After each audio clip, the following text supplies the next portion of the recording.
Top quality और consistent performance के लिए सिर्फ सिल्वर पंप्स। टॉप क्वालिटी और कंसिस्टेंट परफॉर्मेंस के लिए सिर्फ सिल्वर पंप्स, नाम याद रखना। गंगापूर धरणाच्या पाणलोट क्षेत्रात सुरू असलेल्या संततधार पावसामुळे नाशिकच्या गोदावरी नदीला पूर आला होता। मात्र आता हा पूर जो आहे तो ओसरल्याचं चित्र आपल्याला या ठिकाणी बघायला मिळत आहे। मी सध्या नाशिकच्या रामकुंड परिसरामध्ये आहे। या ठिकाणी पुराच्या पाण्याने संपूर्ण रामकुंड परिसर जो आहे तो वेढला गेला होता।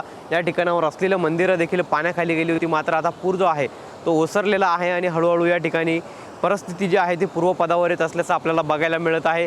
गंगापूर धरणाच्या पाणलोट क्षेत्रात मुसळधार असा पाऊस जो होता तो सुरू होता आणि त्यामुळे नदीपात्रामध्ये विसर्ग करण्यात आला होता। त्यानंतर गोदावरी नदीची पाणी पातळी जी आहे ती वाढली होती। पुराचा मापदंड म्हणून ओळखल्या जाणाऱ्या दुतोंड्या मारुतीच्या देखील कमरेपर्यंत छातीपर्यंत पुराचं पाणी आलं होतं। मात्र आपल्याला या ठिकाणी जर बघितलं तर आता पूर्णतः पाणी जे आहे ते आपल्याला ओसरल्याचं या माध्यमातून या ठिकाणी बघायला मिळत आहे। सध्या 2 दिवसांपासून नाशिक शहरात पावसानं विश्रांती घेतलेली आहे आणि त्यामुळे नाशिक शहरातील पाऊसही हा कमी झाल्याचं चित्र आहे आणि गंगापूर धरणातूनही विसर्ग जो आहे तो कमी करण्यात आलेला आहे। त्यामुळे गोदावरी नदीची पाणी पातळी जी आहे ती पुन्हा एकदा आपल्याला घटल्याचं या ठिकाणी बघायला मिळत आहे। मात्र पुन्हा पाऊस वाढला, पाऊस सुरू राहिला तर गंगापूर धरणातून पाण्याचा विसर्ग केला जाऊ शकतो आणि त्यामुळे पुन्हा एकदा पूर परिस्थिती जी आहे ती गोदावरी नदीची निर्माण होऊ शकते। कॅमेरा पर्सन आकाश अवलेसह पवन येवले, TV9 मराठी, नाशिक।